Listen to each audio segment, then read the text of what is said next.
नमस्कार दोस्तों, स्वागत है आपका अपने YouTube channel the knowledge plaza में। उम्मीद करता हूँ आप लोग स्वस्थ होंगे, अपनी तैयारी अच्छे से कर रहे होंगे। तो जैसा कि आप लोगों को पता है, ये हमारा सुपर 20 बैच तो चल ही रहा है और ये बहुत दिन हो गए इसको चलते चलते। जो लोग आज क्लास में पहली बार आए हुए हैं वो लोग ये जो है हमारे जितनी भी क्लासेस इसमें हो गई हैं सुपर 20 बैच में, वो सब आप लोग कर लेंगे। ठीक है, सुपर 20 बैच में जितनी भी क्लासेस हो गई हैं वो आप लोग कर लेंगे, जिससे कि आपकी रैंक थोड़ी बहुत अच्छी हो सके। और जो लोग चैनल पर पहली बार आए हुए हैं वो लोग चैनल को सब्सक्राइब कर लें, बेल आइकन प्रेस कर दें, जिससे आने वाले वीडियो के नोटिफिकेशन उनको समय पर मिल जाएं। क्योंकि यहाँ पर बहुत अच्छी तरह से आपके यूपी कैडेट के एग्ज़ाम की दृष्टि से अभी प्रैक्टिस कराई जा रही है। जब बीएचयू का फॉर्म आएगा तो बीएचयू की भी हम अच्छे से ऐसे ही प्रैक्टिस कराएँगे। ठीक है, तो चलिए बिना टाइम वेस्ट किए हुए क्लास में चलते हैं। इसमें आपके जो है 50 क्वेश्चन हैं। आज वो 20 क्वेश्चन नहीं रखे हैं हमने जेनेटिक्स वाले। ठीक है, तो 50 क्वेश्चन है और आप लोग जो है कॉपी पेन लेकर के बैठेंगे इसमें। ठीक है, क्योंकि बहुत सारे टॉपिक जो हैं आपसे पूछे जाते हैं बायोलॉजी में और फिजिक्स में, तो उनसे रिलेटेड बहुत सारी जानकारी आज आपको यहाँ पे देंगे। ठीक है, कम से कम 1 घंटे की क्लास होगी यहाँ पे आज आपकी। ठीक है, 1 घंटे की क्लास होगी। तो आप लोग कुछ लोग कह रहे होंगे कि 50 क्वेश्चन जो कल वाले हैं वो कब होंगे, तो वो कल होंगे 50 क्वेश्चन। ठीक है, 50 क्वेश्चन जो कल वाले आपके छूट गए थे ना, कल नहीं करवा पाए थे, वो आपके कल हो जाएंगे। तो चलिए अब यहाँ पे पहला क्वेश्चन देखेंगे।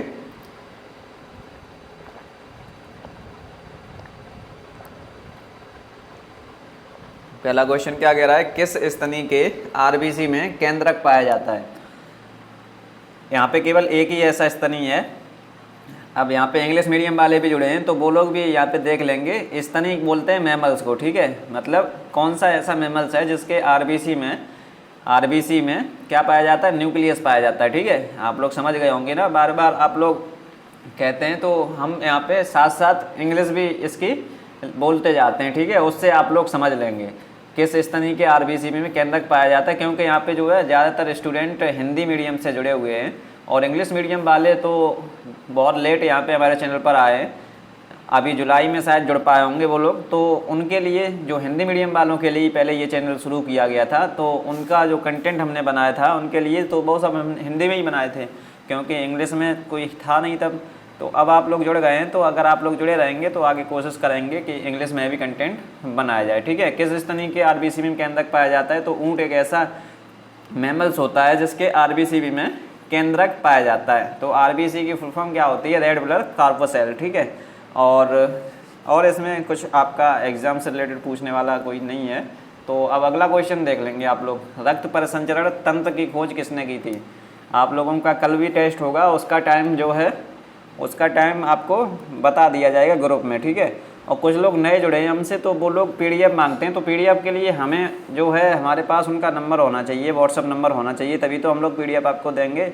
तो आप लोग जो है कमेंट कर देते हैं वीडियो पे, तो उसका जब हम रिप्लाई देते हैं तो वो भी चेक कर लीजिए। ठीक है, क्योंकि आप लोग जब पीडीएफ का किसी ने कमेंट किया है किसी वीडियो के नीचे, तो वो जा कर के कमेंट करेगा, उसमें हमने अपने जो व्हाट्सअप नंबर का लिंक आपको दे दिया है, वहाँ से आपको व्हाट्सअप नंबर मिल जाएगा। ठीक है, तो बार बार जब आप लोग कोई नए लोग जुड़ते हैं तो पीडीएफ के लिए आप लोग व्हाट्सएप पर केवल मैसेज करेंगे, अपना नाम लिखेंगे, बस उसके बाद पीडीएफ आपको मिल जाएगी। ठीक है, क्योंकि हम लोग यहाँ पे अटेंडेंस वगैरह लेते हैं तो उसमें नाम इसीलिए पूछते हैं। ठीक है, तो नए लोगों को, बहुत लोग ऐसे हैं जिनको एक भी क्लास की पीडीएफ नहीं मिल पाई है, तो वो लोग अब जब तक ये प्रोसेस नहीं करेंगे तो हमारे पास उनका नंबर नहीं आ पाएगा, इसलिए जो है उनको पीडीएफ नहीं मिल पाएगी। रक्त परिसंचरण तंत्र की खोज किसने की थी, तो रक्त परिसंचरण तंत्र की खोज विलियम हार्वे ने की थी।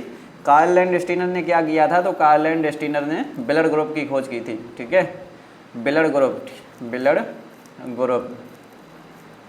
मतलब रक्त समूह की या रक्त वर्ग की खोज किसने की थी, रक्त समूह या रक्त वर्ग की खोज किसने की थी, तो आप लोग क्या बताएंगे, कार्ल लैंड स्टीनर ने। ठीक है, कार्ल लैंड स्टीनर ने इसकी खोज की थी।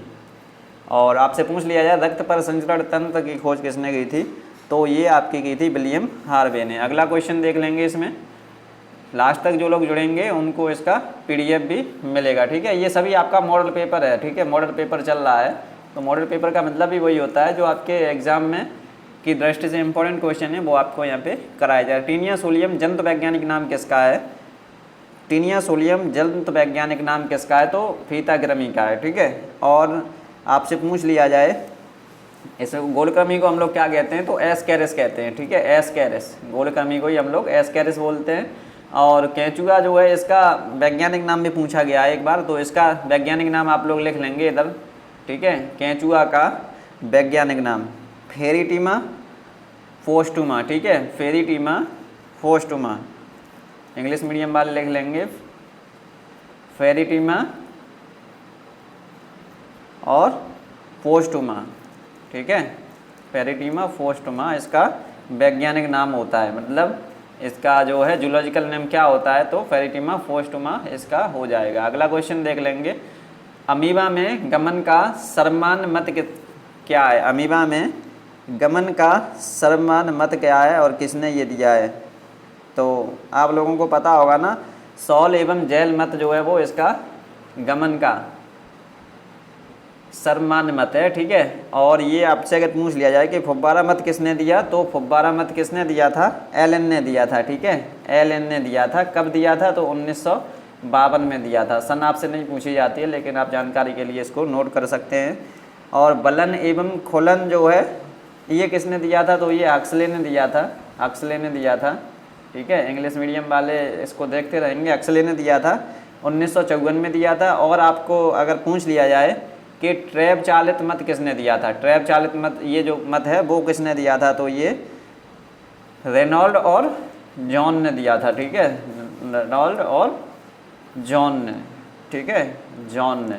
कब दिया था, तो 1963 में ये दिया था, ठीक है, 1963 में ये दिया था। अगला क्वेश्चन देख लेंगे, आप लोग वैक्सीन वगैरह लगवा लिए होंगे, कल हम भी वैक्सीन लगवाने गए थे, तो कुछ ज़्यादा वो होता नहीं है, थोड़ा बहुत फीवर वगैरह आ जाता है, तो वो सब सही हो जाता है। आप लोग वैक्सीन लगवा लीजिए, क्योंकि अगर आप लोगों की जब यूनिवर्सिटी खुलेगी तो वहाँ पे बिना वैक्सीन के आपको अलाउ नहीं किया जाएगा, ठीक है, बिना वैक्सीन के आप लोग अंदर प्रवेश नहीं कर सकते हैं उसमें। मुख खाँच किस में पाया जाता है, मुख खाँच किस में पाया जाता है, ये आप लोगों के लिए होमवर्क है, ठीक है, होमवर्क है, जिससे हमें पता चले कि कौन कौन स्टूडेंट जो है लास्ट तक इसमें जुड़ता है। अगला क्वेश्चन देख लेंगे, पीनियल सूख पाया जाता है, कौन कौन स्टूडेंट बीच में जुड़ता है, कौन लास्ट में जुड़ता है, इससे सब कुछ पता चल जाएगा। पीनियल सूख किस में पाया जाता है, इंग्लिश मीडियम वालों के लिए पीनियल सीटी किस में पाई जाती है, मेल एस्केरिस में, फीमेल एस्केरिस में, या फिर जोंक में, या केंचुआ में। तो जो पीनियल सीटी होती है वो नर एस्केरिस में पाई जाती है, ठीक है, नर एस्केरिस में ये पाई जाती है। ऑप्शन नंबर ए सही हो जाएगा इसका। आप लोग से पूछ लिया जाए कि इसकी संख्या कितनी होती है, तो इसकी संख्या जो है वो एक जोड़ी होती है, ठीक है, पूछ सकता है इसकी संख्या कितनी होती है, तो 1 पेयर में ये होता है, 1 पेयर इसकी संख्या होती है। आप लोग इसको ऐसे याद रख लेंगे, पीनियल सीटी कहाँ पाई जाती है, तो जो है सीटी आप लोग पता ही होगा कौन बजाता है, नर बजाते हैं या मादा, मतलब मेल या फीमेल कौन बजाता है, तो वो आप लोग इससे याद कर लेंगे, ठीक है। अगला क्वेश्चन, सीटी कौन बजाता है, तो उससे आपको याद बना रहेगा नर एस्केरिस, ठीक है। चलिए, केंचुए में शुक्र ग्रहिका की संख्या कितनी होती है, केंचुए में शुक्र ग्रहिका की संख्या कितनी होती है। क्लास अगर अच्छी लग रही है तो इसको लाइक कर दें, शेयर कर दें, और चैनल पर पहली बार आए हुए हैं तो चैनल को सब्सक्राइब कर दें, ठीक है। एक स्टूडेंट ने बहुत अच्छा कमेंट किया था, आप लोग कमेंट भी देखते होंगे, वो कह रहा था कि कोचिंग में, मतलब किसी भी और कोई चैनल है उसमें 60 जो है 60 मिनट में केवल 20 क्वेश्चन कराते हैं, 60 मिनट में 20 क्वेश्चन करा पाते हैं, और क्या करते हैं वो लोग जो है नाम लेने में और लाइक शेयर करवाने में ही पूरा टाइम निकाल देते हैं। तो हमारे चैनल पर तो ऐसा कुछ होता नहीं है, यहाँ पे सीधा आपका कंटेंट दिया जाता है और उसमें भी बहुत सारी चीज़ें ऐड करके दी जाती हैं। तो आप लोग इस क्लास को शेयर कर सकते हैं और चैनल पर आए तो चैनल को सब्सक्राइब भी कर सकते हैं, क्योंकि बहुत अच्छे अच्छे क्वेश्चन की प्रैक्टिस यहाँ पे चल रही है और आगे भी चलती रहेगी जब तक आपका एग्ज़ाम नहीं आ जाता है। केंचुए में शुक्र ग्रहिका की संख्या कितनी होती है, तो केंचुए में शुक्र ग्रहिका की संख्या आपकी 4 जोड़ी हो जाएगी। अगला क्वेश्चन देख लेंगे आप लोग, केंचुए में उत्सर्जन किसके द्वारा होता है, केंचुए में उत्सर्जन किसके द्वारा होता है, तो इसका आंसर आप लोग लिख लेंगे। केंचुए में जो उत्सर्जन होता है वो नेफ्रीडिया द्वारा होता है, ठीक है। केंचुए में उत्सर्जन जो है वो नेफ्रीडिया द्वारा होता है। ऑप्शन नंबर क्या सही हो जाएगा इसका, सी ऑप्शन सही हो जाएगा। आप लोग कॉपी पेन लेकर के बैठे या नहीं बैठे? अगर बैठे हों तो बताएं, तो हम इसमें जो आपसे एग्ज़ाम में पूछे जाते हैं वो क्वेश्चन और यहीं पे आपके क्लियर कर दें, ठीक है। तो आप लोग कॉपी पेन लेकर के बैठे होंगे हमारे हिसाब से, ठीक है। बैठे होंगे तो इधर यहाँ पे लिखना शुरू कर दें आप लोग, ठीक है। इसमें से जो है वो उत्सर्जी अंग में से एक क्वेश्चन आपका पूछ लिया जाता है, ठीक है। एक क्वेश्चन आपका पूछ लिया जाता है। अब आप लोग क्या लिखेंगे यहाँ पे जो है क्या लिखेंगे आप लोग? ऊपर हमने हिंदी बताते गए, इंग्लिश में नहीं बताया। चलो आगे से अभी हम इंग्लिश भी बताएंगे, ठीक है। जो एक्सक्रेटरी ऑर्गन आपके होते हैं, उत्सर्जन किसको बोलते हैं? जो एक्सक्रेटरी ऑर्गन होते हैं, ठीक है। अब आप लोग एक तरफ क्या लिखेंगे? एक तरफ एनिमल लिख लीजिए, ठीक है, मतलब जंतु एक तरफ लिख लीजिए, एक तरफ इसका क्या लिखेंगे? उत्सर्जी अंग, ठीक है, उत्सर्जी अंग, उत्सर्जी अंग, ठीक है। ये ऐसा आप लोगों ने लिख लिया होगा। अब आपसे पूछ लिया जाए कि मनुष्य का या खरगोश का, ठीक है, यहाँ पे लिखेंगे मनुष्य या खरगोश का उत्सर्जी अंग क्या होता है? मनुष्य या खरगोश का। पहला आप लोग लिख लिए मनुष्य या खरगोश का उत्सर्जी अंग आपसे पूछ लिया जाए तो आप लोग क्या बताएंगे वहाँ पे? किडनी, ठीक है। किडनी को हम लोग हिंदी में बोलते हैं वृक्क, ठीक है। किडनी, किडनी को हम लोग हिंदी में क्या बोलते हैं? वृक्क बोलते हैं। दूसरा आपसे पूछ लिया जाए, दूसरा आपसे अमीबा का अगर उत्सर्जी अंग पूछ लिया जाए, अमीबा का उत्सर्जी अंग क्या होता है? तो अमीबा का आप लोग नोट कर लेंगे। यहाँ पे आपके लिए इसलिए लिखते हैं क्योंकि आप लोग जो है बोलते हैं कि आप बहुत जल्दी बोल देते हैं, आपके साथ नहीं लिख पाते, इसलिए हम भी आपके साथ लिख रहे हैं। अमीबा में जो है आपका उत्सर्जी अंग कौन सा है? तो संकुचनशील रिक्तिका, ठीक है, संकुचनशील रिक्तिका, रिक्तिका, ठीक है, संकुचनशील रिक्तिका। अगला आपसे यहीं पे पूछ लिया जाए कि टीनिया में, टीनिया का उत्सर्जी अंग कौन सा होता है? ये इंपॉर्टेंट है। टीनिया का उत्सर्जी अंग क्या होता है? तो ज्वाला कोशिका या फ्लेम सेल, ठीक है, ज्वाला कोशिका, हिंदी में ज्वाला कोशिका, इंग्लिश में फ्लेम सेल, ठीक है, ज्वाला कोशिका, और हिंदी में आपका क्या हो जाएगा? फ्लेम सेल, ठीक है, फ्लेम सेल। हमारी तरफ से डेली का डेली 1 घंटे के अंदर जो लोग क्लास में प्रेजेंट रहते हैं उन सबको PDF मिल जाता है। तो जो लोग नए जुड़े हैं वो लोग पीछे से वीडियो देखेंगे जिससे उनको जानकारी हो सके कैसे यहाँ पे PDF मिलती है। आपसे पूछ लिया जाए एस्केरिस का, जो है एस्केरिस का पूछ लिया जाए, एस्केरिस का यानी एस्के एल्मंथियस संघ के जो है जंतु, इनका उत्सर्जी अंग क्या होता है? तो एस्केरिस का उत्सर्जी अंग आपका हो जाएगा रेन्नेट कोशिका, ठीक है, रेन्नेट कोशिका यानी रेन्नेट सेल, ठीक है, रेन्नेट कोशिका यानी रेन्नेट सेल हो जाएगा। पांचवा अगर आपसे पूछ लिया जाए, पांचवा आपसे पूछ लिया जाए कि काकरोच या तिलचट्टा, एक ही बात होती है ना, काकरोच या तिलचट्टा का, काकरोच या तिलचट्टा का उत्सर्जी अंग क्या होता है? काकरोच या तिलचट्टा का उत्सर्जी अंग आपका क्या होता है? तो ये भी आप लोग नोट कर लेंगे, मेलपीगी नलिका, ठीक है, मेलपीगी नलिका, मेलपीगी नलिका। ये सभी क्वेश्चन बहुत इंपॉर्टेंट हैं, ठीक है, ये इसी में से क्वेश्चन आपके पूछे जाते हैं, तो सभी लोग याद कर लेंगे। मेलपीगी नलिका के द्वारा किसमें उत्सर्जन होता है? तो काकरोच में होता है। इससे एक क्वेश्चन जरूरी आता है हर एक में, ठीक है। क्रस्टेशिया वर्ग में आपसे पूछ लिया जाए, जैसे क्रस्टेशिया वर्ग आपका क्या है, इसमें एग्जाम्पल क्रस्टेशिया वर्ग का अगर उत्सर्जी पदार्थ पूछ लिया जाए, उत्सर्जी अंग पूछ लिया जाए, उत्सर्जन किसके द्वारा होता है क्रस्टेशिया वर्ग में? तो आप लोग लिख लेंगे हरी ग्रंथि द्वारा, मतलब ग्रीन जो ग्लैंड होती है उसके द्वारा, हरी ग्रंथि द्वारा। क्रस्टेशिया जो वर्ग होता है मतलब क्रस्टेशिया क्लास होती है, उसमें उत्सर्जन मतलब एक्सक्रेटरी जो ऑर्गन होता है वो क्या होता है? तो हरी ग्रंथि यानी ग्रीन ग्लैंड होती है, ठीक है। क्रस्टेशिया वर्ग के एग्जाम्पल आप लोग लिख लेंगे। क्रस्टेशिया वर्ग में क्या क्या आता है? जैसे आपका प्रॉन आ गया, मतलब झींगा मछली इसको बोल देते हैं, प्रॉन आ गया, हिंदी वाले लिख लेंगे झींगा मछली, ठीक है, झींगा मछली। और एक एग्जाम्पल और है आपका केंकड़ा, ठीक है, केंकड़ा भी आपका क्रस्टेशिया वर्ग का एग्जाम्पल है। एक और लिख लेंगे क्रेफिश, ठीक है, क्रेफिश। तो इन सब में अगर आपसे पूछ लिया जाए कि केंकड़ा या क्रेफिश या प्राउन में जो उत्सर्जन किसके द्वारा होता है? तो हरी ग्रंथि के द्वारा होता है। उम्मीद करता हूँ आप लोग ये सबको समझ रहे होंगे। एक और लिख लीजिए, उसके बाद आगे चलते हैं। केंचुए में पूछ लिया जाए तो केंचुए में हमने आपको बता दिया, केंचुए में किसके द्वारा होता है? नेफ्रीडिया द्वारा, नेफ्रीडिया द्वारा, ठीक है, नेफ्रीडिया द्वारा। चलिए अगला क्वेश्चन देख लेंगे। ट्रैकिया का संबंध किससे है? ट्रैकिया का संबंध जो है, लास्ट तक आप लोग जुड़े रहेंगे तो लास्ट में एक बहुत अच्छी जानकारी देंगे आपको जो आपको बहुत पसंद आएगी। तो लास्ट तक आप लोग अगर जुड़े रहे क्लास में तो ठीक है, जो लास्ट तक जुड़ा रहेगा उसको जो है उस जो हम बताएंगे उससे उसकी जो यूपी कैडेट की तैयारी है वो और अच्छी हो सकती है, ठीक है, जो उससे जो हम लास्ट में ही बताएंगे इसको, ठीक है। या मन आ गया तो बीच में ही बता देंगे, तो आप लोग भागेंगे नहीं कि लास्ट में ही आएंगे।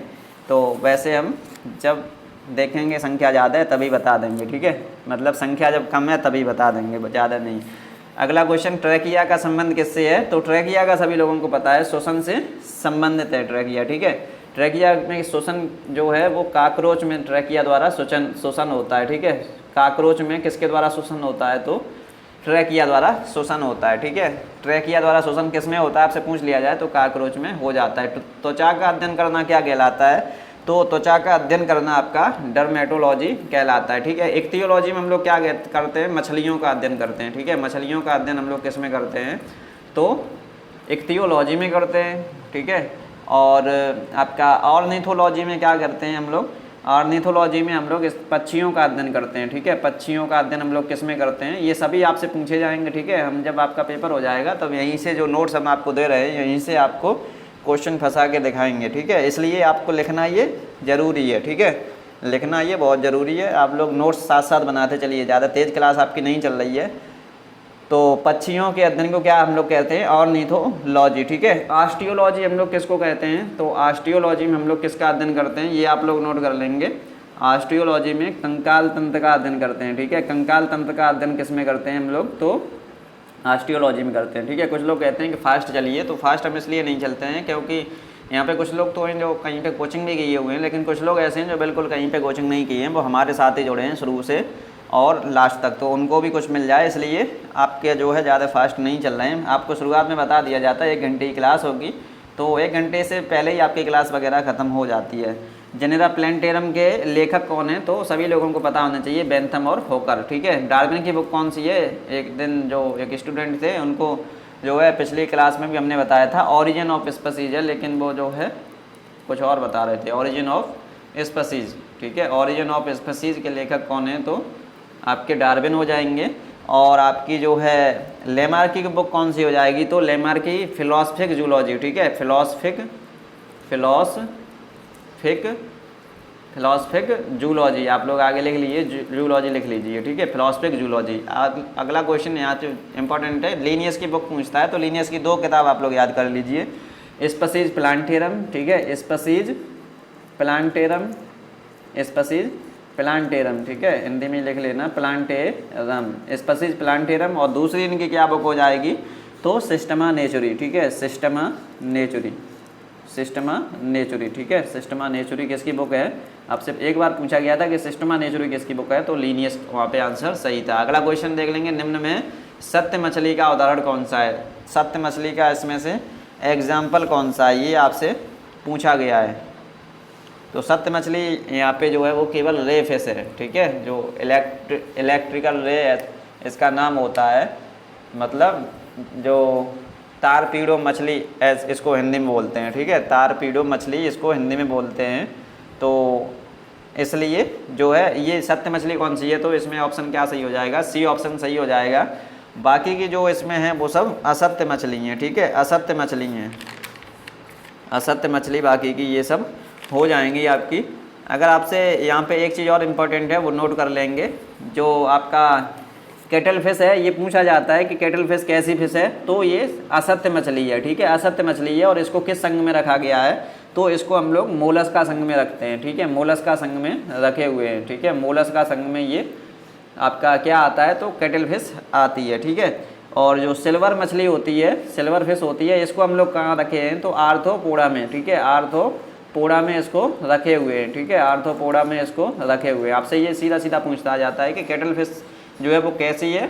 असत्य मछली है। अब आपसे पूछ लिया जाए इसको किस उसमें रखा गया है, किस संघ में रखा गया है? तो मोलस्का संघ में इसको रखा गया है। सिल्वर फिश को किस संघ में रखा गया है? तो आपका सिल्वर फिश को किस संघ में रखा गया है? आर्थ्रोपोडा में, ठीक है। और जो रे फिश थी इसको तो आप लोगों को पता ही होगा, कार्डेटा वर्ग में रखा, कार्डेटा आपका जो है संघ इसमें रखा गया है, ठीक है। आपसे अगर यहीं पे पूछ लिया जाए कि यहाँ से थोड़ा मछली के बारे में जान लेंगे, जो मछली से इम्पोर्टेंट क्वेश्चन है, तो ठीक है, जो मछली से इम्पोर्टेंट क्वेश्चन है वो आप लोग जान लेंगे, ठीक है।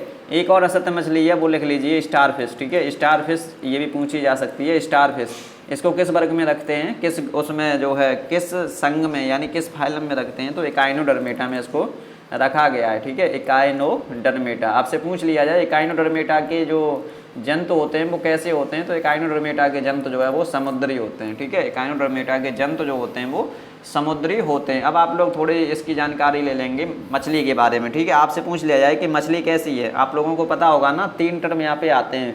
एक आपका क्या होता है, अमोनोटिलिक, ठीक है, नहीं अगर आप लोगों को पता है तो सीधे सीधे हेडिंग डाल दीजिए, 1-2 मिनट का ये केवल कॉन्सेप्ट है, वो आप लोग समझ लेंगे तो कोई सा भी इसके ऊपर क्वेश्चन आ जाए वो आप लोग कर सकते हैं। अमोनोटेलिक, ठीक है, आप लोग हिंदी में हैं तो हिंदी में लिख लेंगे। अमोनो जो टेलिक होता है वो जंतु कौन से होते हैं, अमोनोटेलिक जंतु कौन से होते हैं यहाँ पे, तो वो आप लोग लिख लेंगे। अमोनोटेलिक क्या है, आप लोग से पूछ लिया मछली कैसी है, अमोनोटेलिक है, 3 टर्म है यहाँ पे, 1 2 3। अब 3 ऑप्शन अगर जैसे आपको दे दिए जाए, अमोनोटेलिक, यूरियोटेलिक, यूरियोटेलिक, ठीक है, यूरियोटेलिक या फिर यूरिकोटेलिक, यूरिकोटेलिक। आपसे पूछ लिया है मछली कैसी है, तो मछली आप लोग बताएंगे अमोनोटेलिक है, ठीक है, अमोनोटेलिक क्या है, मछली है, ठीक है। इसका एग्जाम्पल लिख लेंगे आप लोग। अमोनोटेलिक का एग्जाम्पल क्या होता है, मछली और क्या हो जाएगा, मेढक, ठीक है, मछली और मेढक, ठीक है, मछली और मेढक। अब आपसे पूछ लिया, आपसे कह दिया जाए और भी कोई ऑप्शन इसमें दे दिए जाए, तो अमोनोटेलिक के बारे में आप लोग केवल एक बात याद रखेंगे, जो जल में पाए जाते हैं वो सभी जंतु, ज़्यादातर जंतु कैसे होते हैं, अमोनोटेलिक होते हैं, ठीक है। जो आपके कहाँ पे पाए जाते हैं, जल में पाए जाने वाले जो भी जंतु होते हैं वो क्या होते हैं, तो अमोनोटेलिक होते हैं, ठीक है। जल में पाए जाने वाले जंतु कैसे होते हैं, अमोनोटेलिक होते हैं। और जो थल पर पाए जाते हैं, मतलब पृथ्वी पर पाए जाते हैं, ऊपर जैसे हम लोग हैं, तो पृथ्वी पर पाए जाने मतलब आप लोग लिख लिए स्थल पर पाए जाने वाले, ठीक है, स्थल पर पाए जाने वाले जंतुओं को हम लोग क्या बोलते हैं, तो यूरियोटेलिक बोलते हैं, ठीक है। स्थल पर पाए जाने वाले जंतुओं को हम लोग यूरियोटेलिक बोलते हैं। और यूरियोटेलिक के एग्जाम्पल आप लोग लिख लेंगे, ये इंपॉर्टेंट है। यूरियोटेलिक के एग्जाम्पल जो है वो क्या होते हैं, तो यूरियोटेलिक के एग्जाम्पल आपके जैसे हम लोग हो गए, मतलब ह्यूमन हो गया, ठीक है, ह्यूमन हो गया। आप लोग लिखते रहिए क्योंकि हम हटा देंगे भी, अब कुछ बचा नहीं है यहाँ पे लिखने के लिए। ह्यूमन हो गया और खरगोश हो गया, ठीक है। आपसे पूछ लिया जाता है खरगोश कैसा है, तो खरगोश यूरियोटेलिक है, ठीक है। अब तीसरी हेडिंग आप लोग डालेंगे यूरिकोटेलिक, ठीक है, यूरिकोटेलिक, इसको हम हटा दे रहे हैं। यूरिकोटेलिक आपसे पूछा जाए, यूरिकोटेलिक, वहाँ पे यूरियोटेलिक था, ये यूरिकोटेलिक है, ठीक है, यूरिकोटेलिक है यहाँ पे। तो यूरिकोटेलिक आपसे पूछ लिया जाए तो आप लोग क्या बताएंगे, जो यूरिकोटेलिक है इसका जो उत्सर्जी पदार्थ होता है वो क्या होता है, जैसे हमने 3 बताए ना आपसे, अमोनोटेलिक, यूरियोटेलिक और यूरिकोटेलिक। तो अमोनोटेलिक आप लोग लिख लीजिए, एक पॉइंट भूल गए थे, यहाँ पे लिखा है ना, अमोनोटेलिक जो होते हैं उनका उत्सर्जी पदार्थ क्या होता है, अमोनोटेलिक का उत्सर्जी पदार्थ क्या होता है, अमोनोटेलिक का उत्सर्जी पदार्थ क्या होता है, इसलिए नहीं लिखवाया क्योंकि वो नाम से ही करी जाता है। अमोनोटेलिक का उत्सर्जी पदार्थ क्या हो जाएगा, अमोनिया हो जाएगा, ठीक है, ऐसे भी क्वेश्चन पूछा जाता है, अमोनिया हो जाएगा। और जो यूरियोटेलिक था उसका उत्सर्जी पदार्थ क्या हो जाएगा, उसका यूरिया था, ठीक है। अब आपसे पूछ लिया जाए यूरिकोटेलिक का उत्सर्जी पदार्थ क्या होता है, तो यूरिक एसिड इसका हो जाता है, ठीक है, यूरिक अम्ल इसको बोल सकते हैं आप लोग।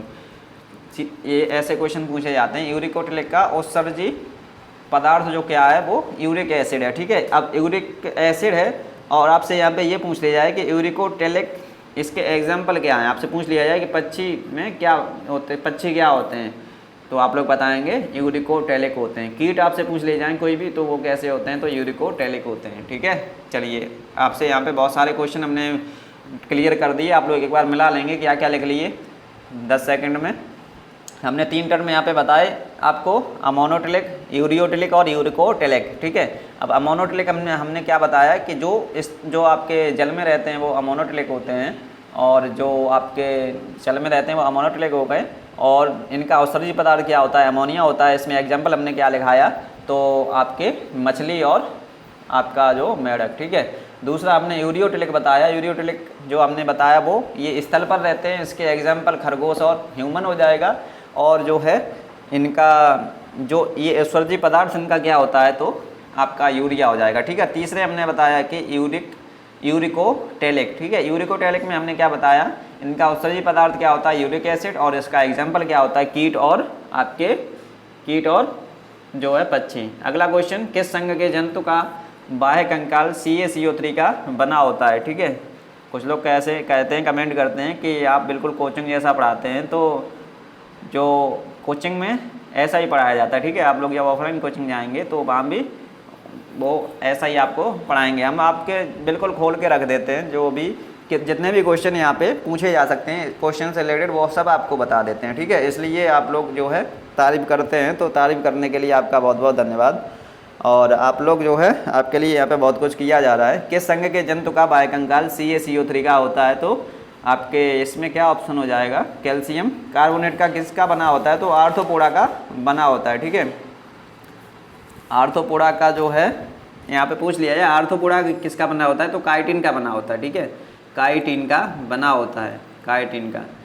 CaCO3 यहाँ पे कैल्शियम कार्बोनेट का क्या है, यहाँ पे ऑप्शन यहाँ पे दे नहीं रखा है, इसमें आप लोग लिख लेंगे मोलस्का संघ के जो जंतु होते हैं, मोलस्का संघ के जंतुओं का शरीर किसका बना होता है, तो कैल्शियम कार्बोनेट का बना होता है, ठीक है। मोलस्का संघ के जंतुओं का बाह्य कंकाल किसका बना होता है, तो कैल्शियम कार्बोनेट का बना होता है। अगला क्वेश्चन देख लेंगे आप लोग, काकरोच के पैर का भाग नहीं है। काकरोच के पैर का भाग क्या नहीं है, आप लोगों को पता होगा ना, काकरोच के 5 भाग होते हैं पैर के, एक कॉक्सा, एक ट्राइकेंडर, एक फीमर, और चौथा क्या होगा वो नोट कर लीजिए, चौथा एक टीबिया, ठीक है, टीबिया, ठीक है। और पांचवा आपका क्या हो जाएगा, टार्सम, ठीक है, TARSUM, टार्सम, ठीक है। 5 भाग होते हैं, तो इसमें लेब्रम जो है ये इसका भाग जो है पैर का भाग नहीं है। लेब्रम को आप लोग क्या बोल सकते हैं, तो ये इंपॉर्टेंट जो क्वेश्चन है वो हम यहाँ भी लिखते जा रहे हैं। लेब्रम जो है वो क्या होता है, काकरोच का ऊपरी होठ होता है, ठीक है। काकरोच का ऊपरी होठ होता है, ठीक है, काकरोच का ऊपरी होठ होता है। और आपसे निचला होठ पूछ लिया है काकरोच का, तो क्या होता है, लेबियम, ठीक है। लेबियम क्या होता है, निचला होठ होता है, ठीक है। लेबियम ये क्या है, तो निचला होठ है, ठीक है। आप लोग सब लोग अच्छे से नोट करते रहिए, क्योंकि क्वेश्चन जो है वो ऐसे ही पूछे जाते हैं, ठीक है। और जो लोग हमारे जो है टेलीग्राम चैनल और व्हाट्सएप ग्रुप में नहीं जुड़े हैं, तो वो लोग लिंक डिस्क्रिप्शन में है, वहाँ से आप लोग जुड़ सकते हैं।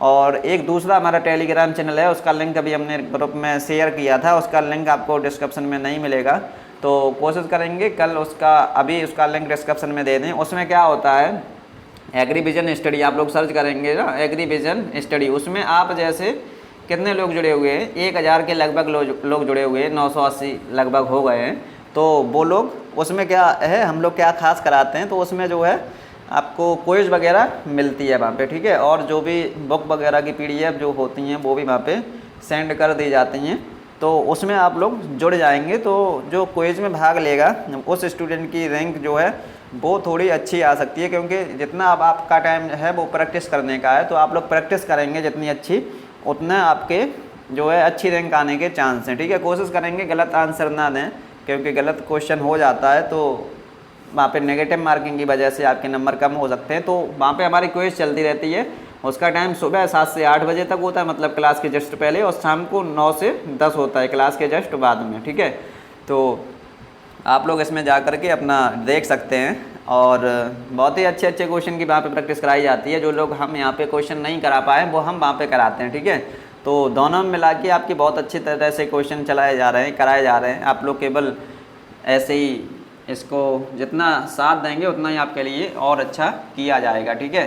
काकरोच के दृष्टि का प्रकार क्या होता है, काकरोच के दृष्टि का प्रकार क्या होता है, तो इसमें मोज़ेक दृष्टि होती है, ठीक है, मोज़ेक विजन होता है। अगला क्वेश्चन, खरगोश में कशेरुकदंड में कशेरुकाओं की संख्या कितनी होती है, तो 44 से 47 होती है। मनुष्य में कितनी होती है, तो मनुष्य में 26 नोट कर लेंगे, मनुष्य में 26 होती है। और मनुष्य में भी जो बच्चे होते हैं बच्चों में 33 होती है, ठीक है। बच्चों में कितनी होती है, ये 33 होती है, ठीक है, 33 होती है। अगला क्वेश्चन, खरगोश का दंतसूत्र जो कितना होता है, तो खरगोश का दंतसूत्र आप लिख लेंगे, ये पहला ही ऑप्शन सही हो जाएगा, 2033/1023। मतलब आपसे पूछ लिया जाए कि खरगोश के ऊपरी जबड़े में कितने होते हैं और निचले जबड़े में कितने होते हैं, तो जो ऊपर वाला होता है वो ऊपरी जबड़ा होता है, नीचे वाला जो इसमें दिया होता है अपॉन में वो निचला जबड़ा होता है। तो ऊपर वाले जबड़े में कितने हो गए, 3 3 6 और 2 8, 8 दूनी 16, ठीक है। एक तरफ के लेके जाते हैं ना, तो 16 हो गए, और दूसरे तरफ कितने हैं नीचे, 3 2 5 और 1 6 6 6 12। तो टोटल आपसे पूछ ले जाएं खरगोश में कितने दांत होते हैं, तो 28 दांत होते हैं, ठीक है। टोटल दांतों की संख्या खरगोश में कितनी होती है, तो 28 होती है। उम्मीद करता हूँ आप लोग इसको लिख लिए होंगे।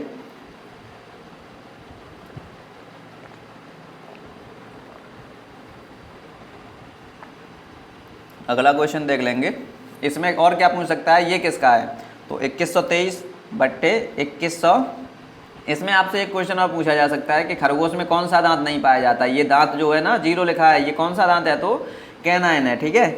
कैनाइन दांत नहीं पाया जाता। इंसिजन और कैनाइन, प्रीमोलर और मोलर, यही तो होते हैं ना आपके चार प्रकार के होते हैं ना, इंसिजर, कैनाइन, प्रीमोलर और मोलर। तो दूसरे नंबर पे कैनाइन है, तो कैनाइन दांत इसमें नहीं पाया जाता है, ये आप लोग याद रख लेंगे, ठीक है। और सब में जो है आपका दूसरा क्या हो जाएगा, दूसरा आपका हो जाएगा मनुष्य वाला, ठीक है। ये किसका है, आपसे पूछ लिया जाए मनुष्य का दंत सूत्र कितना है, तो आप लोग इसको लगा देंगे, ठीक है। 21-23/21, मतलब ऊपरी जबड़े में इसमें कितने दांत होंगे, 3 2 6 और 1 7 2 9, 9 दूनी 18 और 18 3 2 5 और 2 7, 7 और 1 8, 8 दूनी 16 और 16 ही नीचे, तो टोटल दांत कितने होते हैं, 32 में दांत टोटल हो जाते हैं। और तीसरा ऑप्शन जो है वो आपका किसका हो जाएगा, तो ये गिलहरी का है, ठीक है। गिलहरी में अगर पूछ लिया जाए संख्या कितनी होती है, तो आप लोग बता देंगे गिलहरी में कितनी संख्या होती है दांतों की। तो यहाँ पे देखो 3 2 5 और 1 6, 6 दूनी 12, 12 तो ऊपर हो गए, और 3 2 5 और 1 6, 6 दूनी 12 भी नीचे हो गए, तो टोटल संख्या कितनी हो जाएगी, 24 इसकी टोटल संख्या हो जाएगी, ठीक है।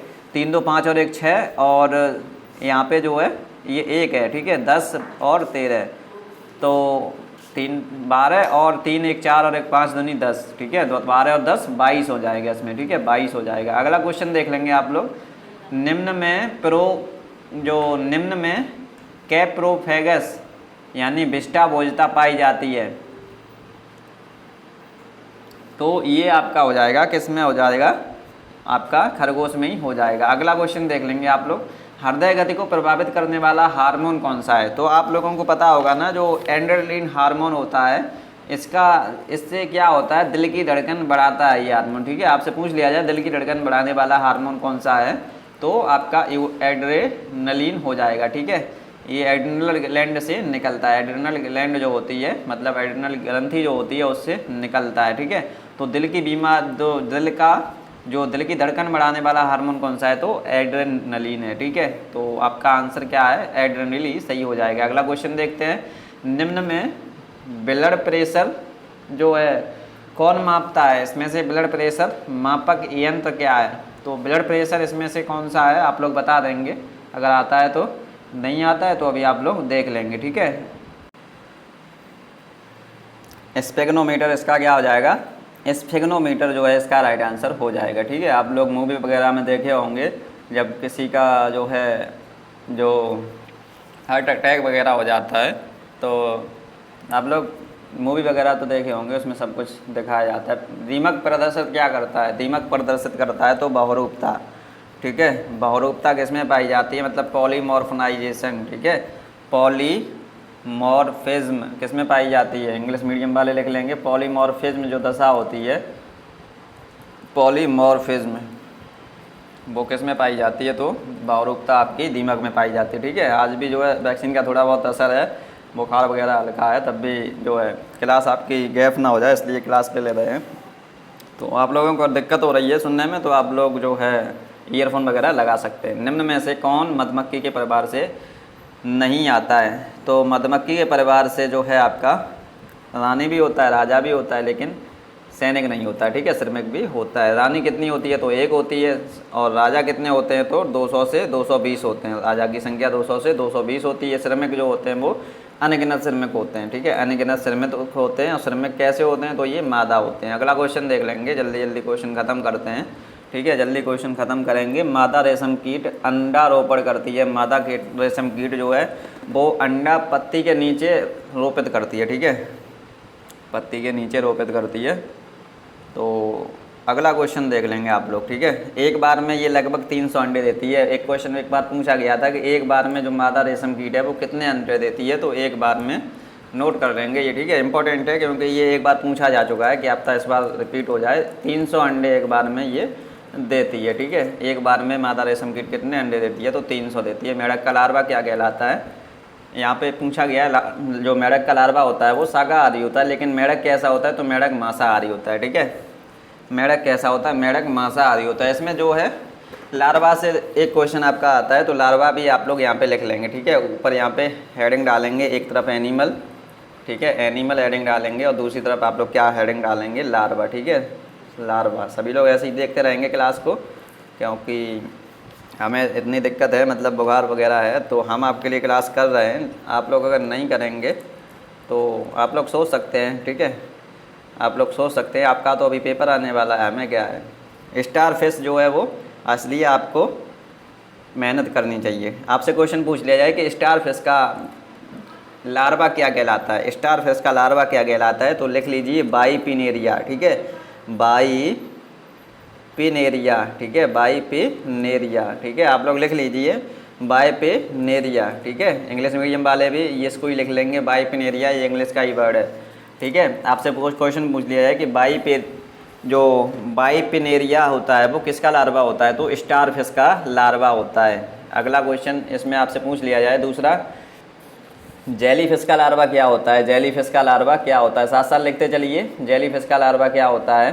तो जेली फिश का लार्वा लिखेंगे एफायरा। आपसे क्वेश्चन पूछा जाता है कि एफायरा किसका लार्वा है, तो एफायरा आपका जेली फिश का लार्वा है। तीसरा आप लोग लिख लेंगे सिलेंट्रेटा वर्ग के जो होते हैं, सिलेंट्रेटा मतलब सिलेंट्रेटा में क्या आ जाएगा आपका ओबेलिया, ठीक है। एक बार ओबेलिया का पूछा गया था एक बार, इसलिए इसी का लिख लें आप लोग। सिलेंट्रेटा में जो ओबेलिया होता है इसका जो है आपका लार्वा क्या कहलाता है, तो प्लेनुला, ठीक है, प्लेनुला,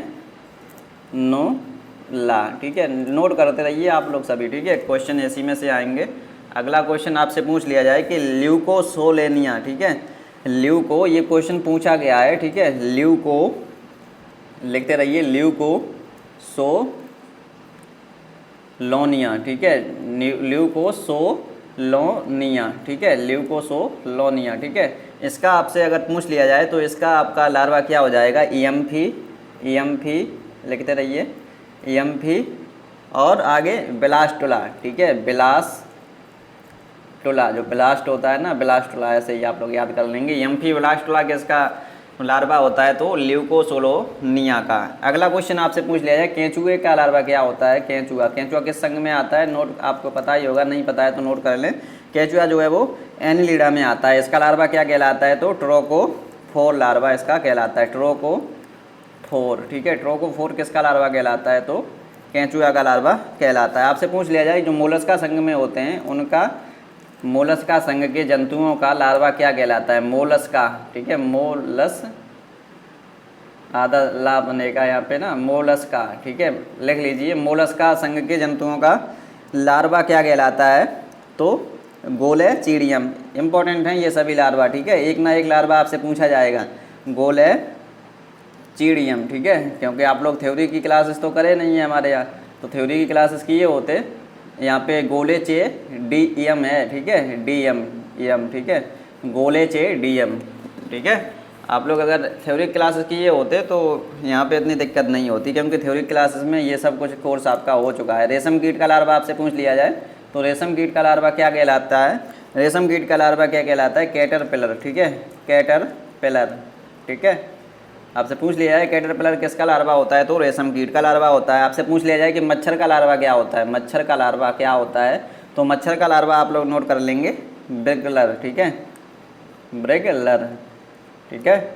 और आपसे क्या पूछ लिया जाए, एक क्वेश्चन और है वो भी पूछ लिया जाता है कि मधुमक्खी और घरेलू मक्खी का लार्वा क्या होता है, तो मधुमक्खी का आप लोग नोट करेंगे पहले, मधुमक्खी का लार्वा क्या कहलाता है, मधुमक्खी, ठीक है, मधुमक्खी का लार्वा क्या कहलाता है, तो गिरब कहलाता है। आपसे सीधा पूछा जाता है गिरब किसका लार्वा होता है, तो मधुमक्खी का होता है। घरेलू मक्खी का क्या होता है, घरेलू मक्खी का लार्वा क्या कहलाता है, तो घरेलू मक्खी का लार्वा जो है वो आपका मैगॉट कहलाता है, ठीक है, मैगॉट कहलाता है। मैगॉट किसका लार्वा होता है, तो घरेलू मक्खी का लार्वा होता है। अगला क्वेश्चन, कबूतर में गुणसूत्र की संख्या कितनी होती है, तो 40 पेयर, यानी कि 80 इसमें गुणसूत्र की संख्या हो जाएगी। अगला क्वेश्चन पेयर में पूछ लिया जाए तो 40 पेयर लिख लेंगे आप लोग, इतना तो आप लोग पता ही है ना।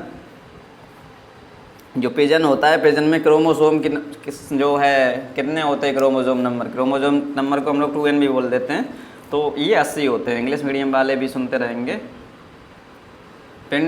किसी पिंड पर कार्य करने वाले स्टोक्स बल का मान कितना होता है, तो F is directly proportional to NRB। अगला क्वेश्चन, इसको जो है प्रूव करने में बहुत टाइम लगेगा, तो इतना टाइम आपके पास है नहीं। सीमांत वेग का सूत्र क्या होता है, तो ये डी ऑप्शन इसका राइट आंसर हो जाएगा। इसको आप लोग याद कर लेना जब अभी आपको PDF मिल जाएगी तब, ठीक है। ये क्वेश्चन आए हुए थे इसलिए इसमें रख दिए क्योंकि इनको समझाने में टाइम ज़्यादा लगेगा। यदि किसी चालक तार से t समय में n इलेक्ट्रॉन गुजरते हैं, तुल्य धारा का मान कितना होगा? तो तुल्य धारा का मान इसमें आप लोगों को पता होगा ना, Q बराबर फॉर्मूला क्या होता है? Q बराबर आपका फॉर्मूला होता है NE, ठीक है, NE। और इसमें आप लोगों को एक फॉर्मूला और ज़रूरत पड़ेगी, I बराबर क्या होता है? Q/T। I बराबर क्या होता है? Q/T होता है, ठीक है। तो इसमें I के फॉर्म में फॉर्मूला निकालना है, तो I बराबर क्या होता है? Q/T, ठीक है। तो Q बराबर क्या हो जाएगा? Q की जगह हम लोग क्या लिख सकते हैं? I भी तो लिख सकते हैं ना। आप लोग Q की जगह क्या लिख सकते हैं? Q बराबर IT लिख सकते हैं, ठीक है। ये इसका मल्टीप्लाई इधर करेंगे ना, कैंची का मल्टीप्लाई करेंगे तो IT लिख सकते हैं हम किसको? Q को, ठीक है। तो IT, अब यहाँ पे I के फॉर्म में फॉर्मूला निकालना है, ठीक है। यहाँ पे IT बराबर NE हो जाएगा ना, IT बराबर NE। अब यहाँ पे I बराबर फॉर्मूला क्या हो जाएगा? I बराबर NE/T। तो पहला ही ऑप्शन इसमें राइट आंसर हो जाएगा। उम्मीद करता हूँ आप लोग समझ गए होंगे। नहीं समझे तो ये जो है आप लोग दोबारा बैक करके देख लेना वीडियो। निम्न में सदिश राशि कौन सी है? इनमें से सदिश राशि कौन सी है? तो धारा घनत्व इसमें से सदिश राशि आपकी हो जाएगी, ठीक है। समय आपका अदिश है, ताप भी अदिश है। सदिश राशि को इंग्लिश में क्या बोलते हैं? तो वेक्टर क्वांटिटी, ठीक है। वेक्टर जो क्वांटिटी होती है वो कौन सी है यहाँ पे? तो धारा घनत्व है आपका, ठीक है, मतलब इलेक्ट्रिक डेंसिटी। सदिश राशि क्या होती हैं? जिसमें डायरेक्शन और परिमाण दोनों हो, मतलब डायरेक्शन और मैग्नीट्यूड, मतलब दिशा और परिमाण दोनों हो, वो आपके सदिश राशि कहलाते हैं। अगला क्वेश्चन देख लेंगे। यदि किसी चालक तार की लंबाई खींचकर 10% बढ़ा दी जाए तो बताइए इसकी प्रतिरोध कितना प्रतिशत बढ़ जाएगा? इसमें आप लोग केवल नोट करके एक चीज़ लिख लीजिए। अगर आपके ऐसा क्वेश्चन आएगा तो वो 100% हर एक क्वेश्चन सही होगा। इसमें केवल नोट करके एक चीज़ आपको लिखनी है। वो क्या लिखनी है? वो नोट करके लिखिए। इसका जो फॉर्मूला होता है, ठीक है, x इक्वल टू, यही नोट करके लिखेंगे, x equal to 2x plus x²/100, ठीक है, 2x प्लस x²/100, ठीक है। ये क्या है? ऊपर आप लोग अगर हेडिंग डालना चाहें तो डाल सकते हैं कि किसी भी चालक तार की लंबाई x% बढ़ाने पर इसका प्रतिरोध क्या होगा? तो इसका प्रतिरोध यही होगा, ठीक है। किसी भी चालक तार की लंबाई प्रतिशत में बढ़ाने पर, किसी भी चालक तार की लंबाई x% बढ़ाने पर उसका प्रतिरोध, तो x की जगह हम लोग क्या लगाएंगे? 10%, ठीक है। तो फॉर्मूला आप लोगों को पता है ना, x बराबर 2x, ठीक है। जो इसमें क्या हो जाएगा आपका? 2x का मतलब 2 × 10, ठीक है। यहाँ x नहीं, बड़ी x लिख लो, कुछ भी लिख लो, ठीक है। मतलब छोटी x नहीं लिखेंगे। छोटी x अगर यहाँ लिखेंगे तो बड़ी x आप लोग यहाँ लिख सकते हैं, ठीक है। 2x मतलब 2 × 10 हो गया, प्लस 10 का स्क्वायर बट्टे 100, मतलब अपॉन में 100। तो 10 दूनी 20 प्लस 10 का स्क्वायर क्या हो जाएगा? 100 ऊपर भी हो जाएंगे यहाँ भी और 100 नीचे भी, तो यहाँ से 1 कट जाएगा, प्लस का क्या बचेगा? 1 बचेगा। तो 20 और 1 21% इसका आंसर सही हो जाएगा। अगला क्वेश्चन देख लेंगे। आप लोग इसको सही से देख लेंगे क्योंकि ये सब कुछ आपको आना चाहिए। ऐसे क्वेश्चन पूछ लिए जाते हैं, ठीक है। नहीं आपको आया है तो एक बार पीछे दोबारा बैक करके वीडियो देख लेंगे तो समझ में आ जाएगा, ठीक है। अगला क्वेश्चन देख लेंगे। इसमें डायमेंशन पूछा है।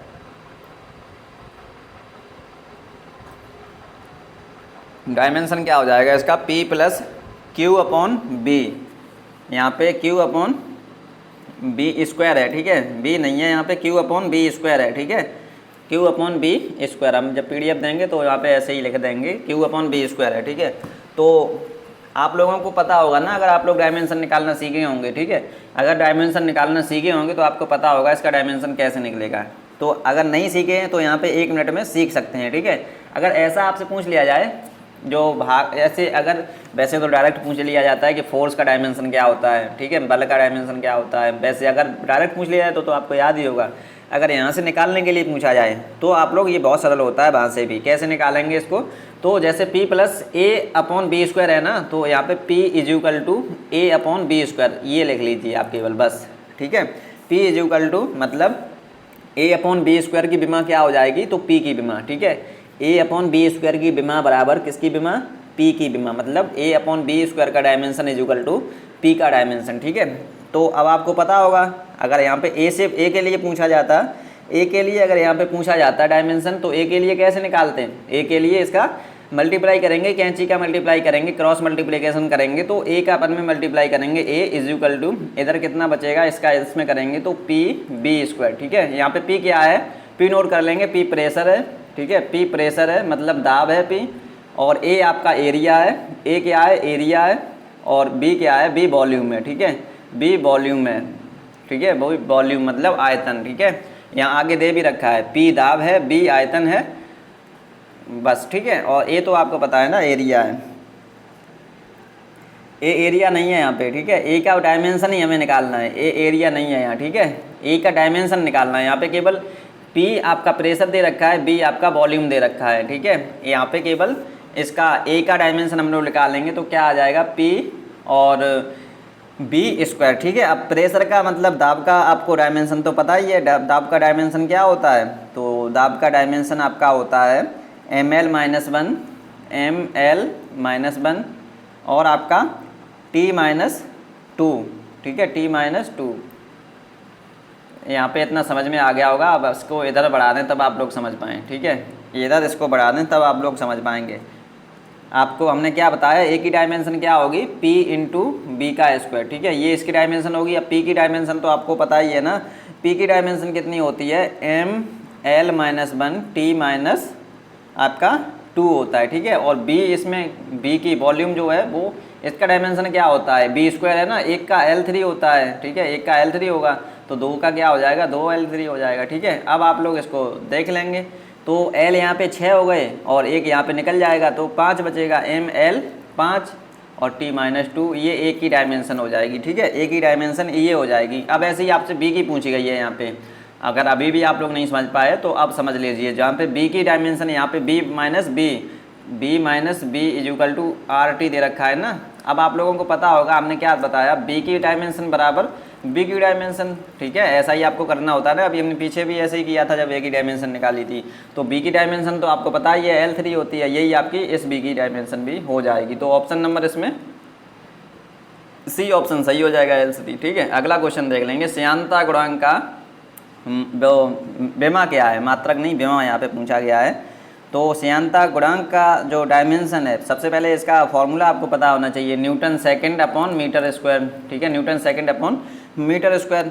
तो अब इसका अब अगर आप लोग डायमेंशन निकालेंगे तो क्या आ जाएगा, न्यूटन किसका होता है, बल का मात्रक न्यूटन होता है, तो बल का डायमेंशन क्या होता है, ml T -2। ठीक है, ml T -2 होता है।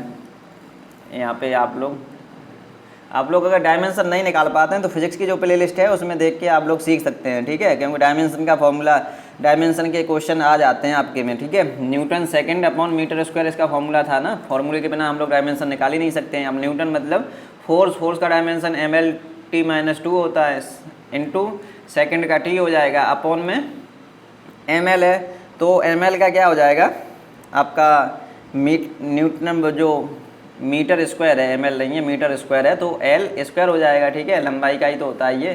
तो ml माइनस यहाँ पे 2 का है, ऊपर जाएगा 2 माइनस का हो जाएगा, तो 1 माइनस का L बचेगा। ठीक है, ml -1 और T -1। ठीक है, ml -1 और T -1, ये आपका ऑप्शन है कहीं, ml -1 T -1, ml -1 T -1, option number B आपका सही हो जाएगा। अगला क्वेश्चन देख लेंगे, जिसको नहीं आती है डायमेंशन निकालना तो अभी हम सिखा दिए, कभी भी नहीं आए आपको समझ में तो बिल्कुल बेसिक से हमने अपना एसई में फिजिक्स का प्लेलिस्ट पढ़ा है, उसमें देख लेंगे, वो मिल जाएगा। ठीक है, यदि किसी समतल दर्पण को उसके अपने ही तल से अल्फा कोण से घुमा दिया जाए तो परावर्तित किरण घूम जाएगी। ये सीधा सीधा नोट में लिखने वाला क्वेश्चन है।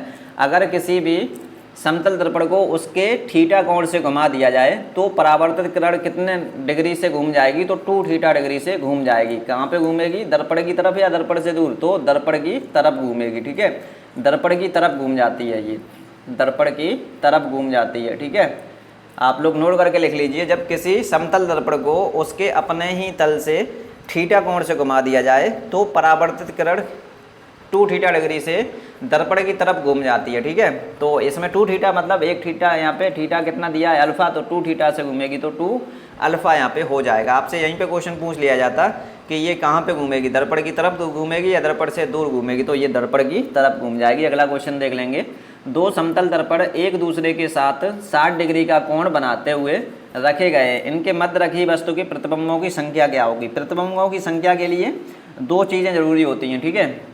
जैसे ये 60 है ना, ये 60 है, ठीक है। मतलब जब कोण सम दिया हो, मतलब जब सम संख्या में कोण दिया हो तब क्या फॉर्मूला होता है। आप लोग लिखते रहिए इसको, क्योंकि ये सभी क्वेश्चन आपके एग्जाम में आए हुए हैं, ठीक है। ऐसे ही क्वेश्चन आपके पूछे जाते हैं, ठीक है। भाषा चेंज हो जाएगी, लेकिन इनका जो है वो यहाँ पे जैसे 60 डिग्री है तो वहाँ 90 कर देगा, और क्या करेगा, ठीक है। तो ऐसा ही क्वेश्चन आता है। अब आपसे प्रतिबिंबों की संख्या निकालने के लिए दो कंडीशन होती हैं। पहली कंडीशन क्या है, जब कोण सम हो, ठीक है। जब कोण सम हो, लिख लीजिए।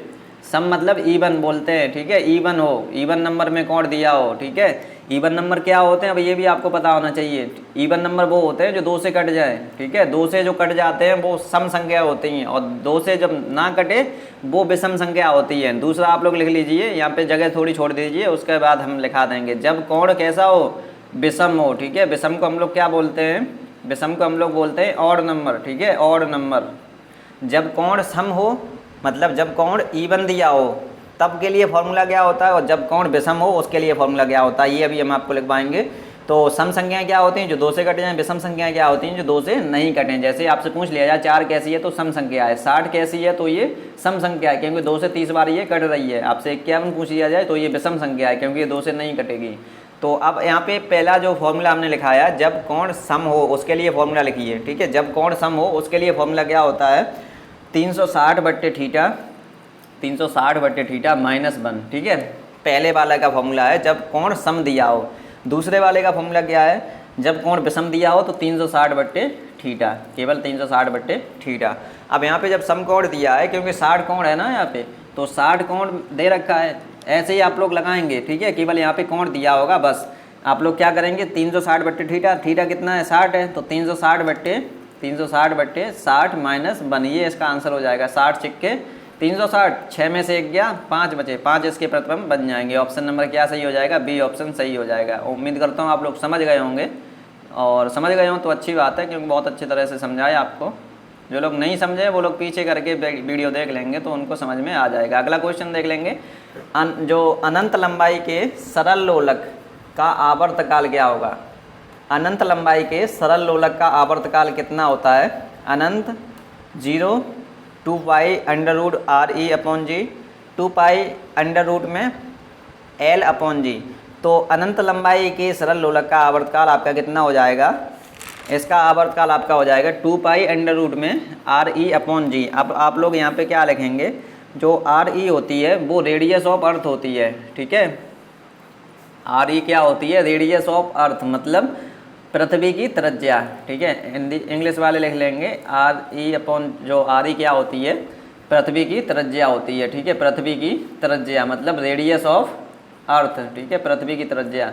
आपसे पूछ सकता है ना कि ये फॉर्मूला दे दिया, इसमें RE क्या है, तो पृथ्वी की त्रिज्या है ये, और G क्या है, ये गुरुत्वीय त्वरण है, ठीक है। गुरुत्वीय त्वरण, गुरुत्वीय त्वरण आप लोग लिख लेना, गुरुत्वीय त्वरण है ये। और इसमें क्या है,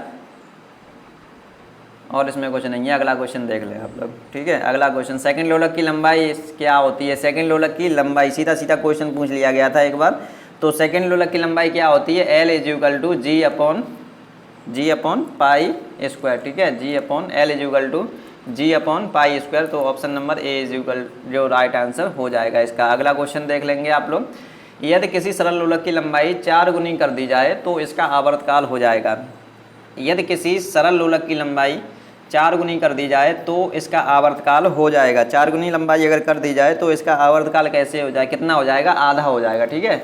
अगर आप लोग समझना चाहते हैं कि आधा कैसे हो जाएगा, अगर आप लोग समझ सकते हैं तो समझ लीजिए, ठीक है। और जो लोग नहीं समझ सकते हैं तो वो लोग रट लेंगे, ठीक है। रटने से जो है आप लोग याद कर सकते हैं, लेकिन अगर समझ जाएंगे तो यहाँ पे 4 गुने की जगह अगर 8 गुना कर देगा तब भी आप लोग निकाल सकते हैं। तो एक बार आप लोग समझ लीजिए, समझ जाएं तो अच्छी बात है, ठीक है।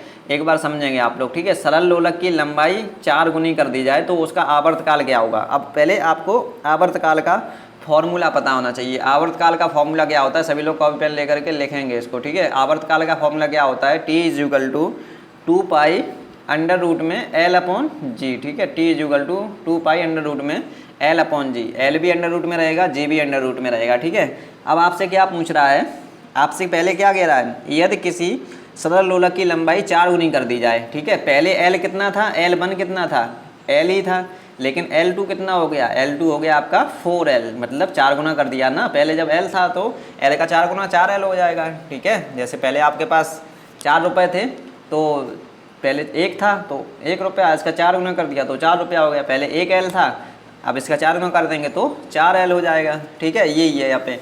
अब आपसे कुछ नहीं है, यहाँ पे कुछ नहीं पूछा गया है, केवल सीधे सीधे आप लोग क्या करेंगे, इसका फॉर्मूला जब ये होता है, यहाँ पे एक कॉमन चीज़ है वो आपको पता होनी चाहिए। अगर आप लोगों को पता है तो अच्छी बात है। जो पहला यहाँ पे देखो ऐसे 1/2, ठीक है। मतलब जब L अपॉन जी, ये L अपॉन जी यहाँ भी बराबर होगा, L अपॉन जी यहाँ भी होगा, ठीक है। तो क्या होता है, पहली और चौथी का गुणा होता है, दूसरी और तीसरी का होता है, तो 1 × 2 अपॉन 1 × 2। इसमें क्या होगा, जो 2 है 2 से कट जाएगा, ठीक है। यहाँ पे अगर 3 कर दो, क्योंकि 1/2 और 3/2, तो यहाँ पे 3 रह जाएगा, लेकिन 2 से कट जाएगा। जो नीचे वाली संख्या होती है वो कट जाती है। ऐसे ही जो जी यहाँ पे होगा वो, और एक नीचे वाला जी होगा वो कट जाएगा, ठीक है। मतलब आपसे फॉर्मूला पूछा जाए तो ये हो जाएगा आवर्तकाल का, T = 2 pi under root L G, ठीक है। अब हमको क्या करना है, T1/T2 करना है, ठीक है। T1/T2, T1 कितना है और T2 कितना है।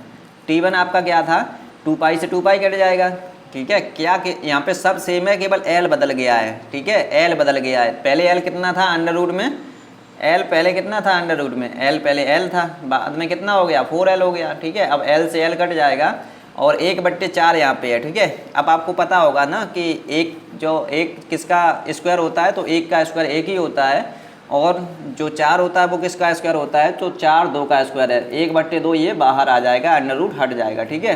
तो ऐसे आप लोग समझ गए होंगे, 1/2 क्या होता है, आधा होता है, ठीक है। उम्मीद करता हूँ आप लोग समझ गए होंगे, समझना चाहिए आप लोगों को, क्योंकि यहाँ पे कुछ दे ही नहीं रखा है, केवल जो है लंबाई 4 गुनी की है और तो सब सेम है। तो आप लोगों को पता होगा ना, T = 2 पाई अंडर रूट में L अपॉन जी होता है, 2 पाई अंडर रूट में L अपॉन जी होता है। तो इसमें कुछ नहीं, L का मान जो है पहले L था, बाद में 4L हो गया, ठीक है। अंडर रूट में ये चीज़ है, तो T1/T2 ऐसा दे रखा है, ठीक है।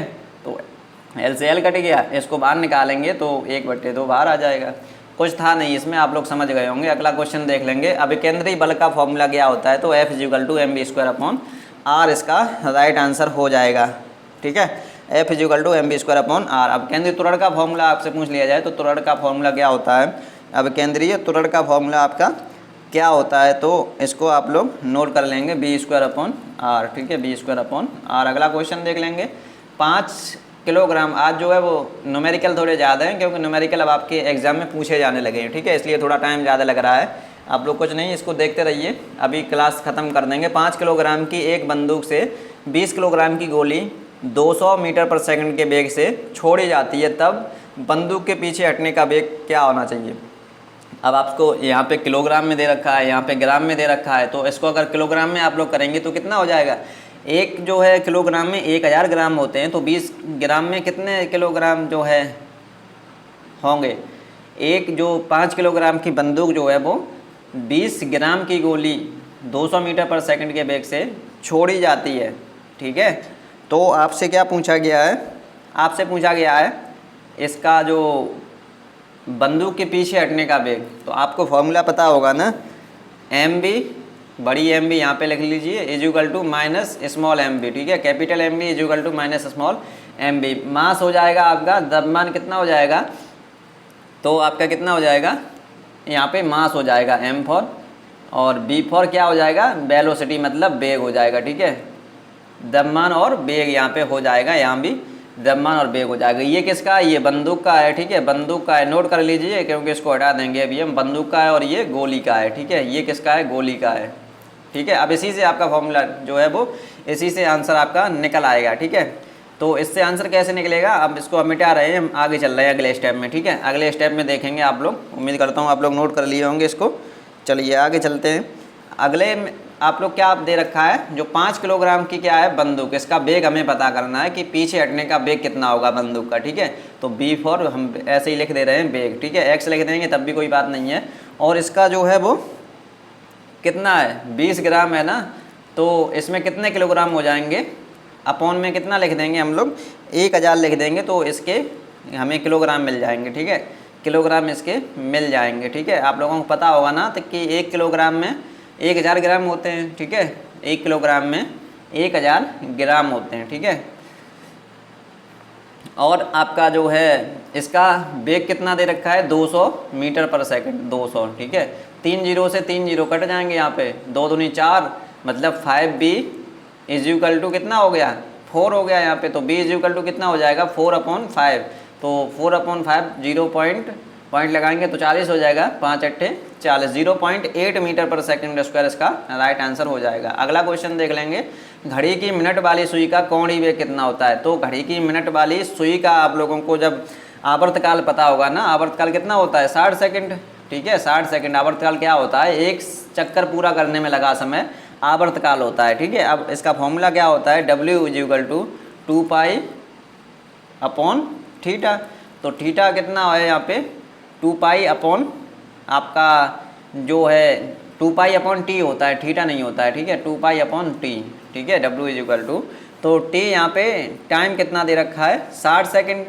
अब यहाँ पे कुछ नहीं है, W इज इक्वल टू 2π/60 कर दो आप लोग, तो 2 तिया 6 30 हो जाएगा, मतलब π/30, और इसका जो है रेडियन पर सेकंड π/30 रेडियन पर सेकंड, यही आपका ऑप्शन हो जाएगा। अगला क्वेश्चन देख लेंगे, भू स्तर उपग्रह का आवर्तकाल कितना होता है। भू स्तर उपग्रह का आवर्तकाल आपका होता है 24 घंटे। ठीक है, 24 घंटे। अगला क्वेश्चन देख लेंगे, उपग्रह का आवर्तकाल पूछा है ना, तो एक चक्कर पूरा करने में लगा समय आपका आवर्तकाल होता है, तो ये एक चक्कर कब लगाते हैं 24 घंटे में लगाते हैं। अगला क्वेश्चन, ऊष्माधारिता की विमा क्या होती है।